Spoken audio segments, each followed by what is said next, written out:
આજનો ઓડિયો પરમપિતા પરમાત્માને શરણે સમર્પિત કરું છું. આપ સૌની શુભેચ્છા અમારા પર બની રહે તેવી અભ્યર્થના સ જય શ્રીમદ નારાયણ. શ્રીમદ ભગવદ્ ગીતા પુરુષોત્તમ યોગ નામનો અધ્યાય 15 શ્લોક 14 અને 15. હું જીવ માત્રના શરીરમાં જઠર અગ્નિ છું અને હું શ્વાસ પ્રશ્વાસમાં રહીને 4 પ્રકારના અન્નનું પાચન કરું છું. આયુર્વેદ શાસ્ત્ર અનુસાર જઠરમાં અગ્નિ હોય છે કે જે ત્યાં પહોંચેલા અન્નને પચાવે છે. આ અગ્નિ જ્યારે પ્રજ્વલિત હોતો નથી ત્યારે ભૂખ લાગતી નથી, અને જ્યારે આ અગ્નિ બરાબર હોય છે ત્યારે ભૂખ લાગે છે. કોઈ સમયે જો અગ્નિ મંદ થઈ જાય તો તેનો ઈલાજ કરવાની જરૂર રહે છે. જે હોય તે, પણ આ અગ્નિ ભગવાનનો પ્રતિનિધિ છે. વૈદિક મંત્રોમાં પણ સમર્થન કરે છે કે પરમેશ્વર અથવા બ્રહ્મ અગ્નિ રૂપે અમાશયની અંદર સ્થિત છે અને સર્વ પ્રકારના અન્નને પચાવે છે. તેથી ભગવાન સર્વ પ્રકારના અન્નનું પાચન કરવામાં સહાયરૂપ હોવાથી જીવ ભોજનની પ્રક્રિયામાં સ્વતંત્ર નથી. જો ભગવાન તેને પાચનમાં સહાય ન કરે તો ભોજનની શક્યતા રહેતી નથી. એ રીતે તેઓ જ અન્ન ઉત્પાદન કરે છે અને તેઓ જ તેને પચાવે છે, અને તેમની કૃપાથી જ આપણને જીવનનો આનંદ માણીએ છીએ. વેદાંત સૂત્રમાં પણ આ વિશે સમર્થન થયું છે કે ભગવાન શબ્દમાં, શરીરમાં, વાયુમાં તથા અમાશયમાં પણ પાચન શક્તિ રૂપે ઉપસ્થિત છે. અન્ન 4 પ્રકારના હોય છે. કેટલાક ગળી જવાના હોય છે, કેટલાક ચાવવાના હોય છે, કેટલાક ચાટવાના હોય છે અને કેટલાક ચૂસવાના હોય છે. ભગવાન આ સર્વ પ્રકારના અન્નની પાચક શક્તિ છે. હું દરેક જીવના હૃદયમાં રહેલો છું અને મારાથી જ સ્મૃતિ, જ્ઞાન અને વિસ્મૃતિ આવે છે. સર્વ વેદો દ્વારા જાણવા યોગ્ય હું જ છું. નિસંદેહ હું જ વેદોનું સંકલન કરતા છું અને સર્વ વેદોનો જ્ઞાતા પણ હું જ છું. પરમેશ્વર પરમાત્મા રૂપે પ્રત્યેક જીવના હૃદયમાં સ્થિત છે અને તેમનાથી જ સર્વ કાર્યોનું મંડાણ થાય છે.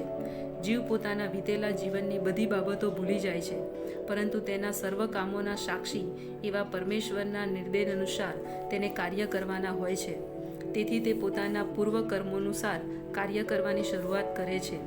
આ માટે જરૂરી જ્ઞાન તથા સ્મૃતિ તેને આપવામાં આવે છે, પરંતુ તે પોતાના પૂર્વેના જીવન વિશે ભૂલતો રહે છે. એ રીતે ભગવાન સર્વવ્યાપી છે. એટલું જ નહીં, પરંતુ દરેક વ્યક્તિગત હૃદયમાં અંતર્યામી પણ છે. તેઓ વિભિન્ન કર્મફળ પ્રદાન કરે છે. તેઓ નિર્વિશેષ બ્રહ્મ, પૂર્ણ પુરુષોત્તમ પરમેશ્વર તથા અંતર્યામી પરમાત્મા તરીકે તો પૂજનીય છે જ, પરંતુ તેઓ વેદોના અવતાર તરીકે સુદ્ધા પૂજનીય છે. વેદો લોકોને સાચી દોરવણી આપે છે કે જેથી તેઓ સુયોગ્ય રીતે પોતાના જીવનનું ઘડતર કરી શકે અને ભગવદ્ ધામમાં પાછા જઈ શકે. વેદો ભગવાન કૃષ્ણ વિષયક જ્ઞાન આપે છે અને પોતાના અવતાર વ્યાસદેવ તરીકે કૃષ્ણ જ વેદાંત સૂત્રના સંકલન કરતા છે. વ્યાસદેવે શ્રીમદ ભાગવતમના રૂપમાં કરેલું વેદાંત સૂત્રનું ભાષ્ય વેદાંત સૂત્રની વાસ્તવિક સમજણ આપે છે.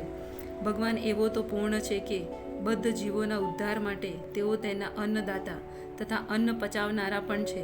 તેઓ તેના કાર્યોના સાક્ષી છે તથા વેદો રૂપે જ્ઞાન પ્રદાન કરનારા છે. પૂર્ણ પુરુષોત્તમ પરમેશ્વર કૃષ્ણ રૂપે તેઓ ભગવદ્ ગીતાના શિક્ષક પણ છે. આ પ્રમાણે ઈશ્વર સર્વને માટે કલ્યાણપ્રદ અને દયામહ છે.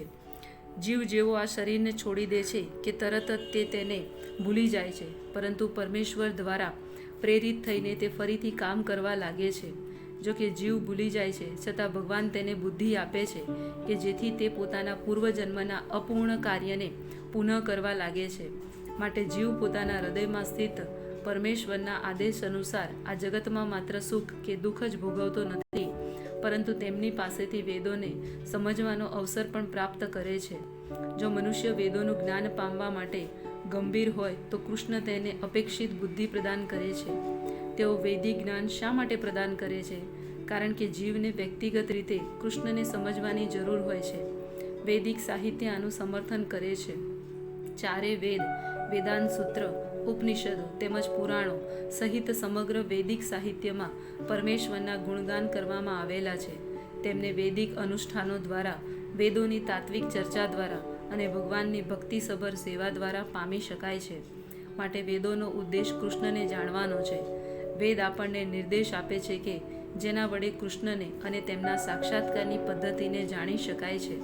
પૂર્ણ પુરુષોત્તમ પરમેશ્વર જ અંતિમ લક્ષ્ય છે. વેદાંત સૂત્રમાં આનું સમર્થન આ પ્રમાણે થયું છે. મનુષ્ય 3 અવસ્થાઓમાં પૂર્ણતા પ્રાપ્ત કરે છે. વૈદિક ગ્રંથોના જ્ઞાનથી ભગવાન સાથેના પોતાના સંબંધને જાણી શકાય છે. વિભિન્ન પદ્ધતિઓની સાધના કરવાથી તેમના સાનિધ્યમાં જઈ શકાય છે અને અંતે પરમ ધ્યેયને પામી શકાય છે કે જે પૂર્ણ પુરુષોત્તમ પરમેશ્વર વિના અન્ય કોઈ નથી. આ શ્લોકમાં વેદોનો હેતુ, વેદોના જ્ઞાન અને વેદોના ધ્યેયની સ્પષ્ટ વ્યાખ્યા કરવામાં આવી છે. જય શ્રીમદ નારાયણ.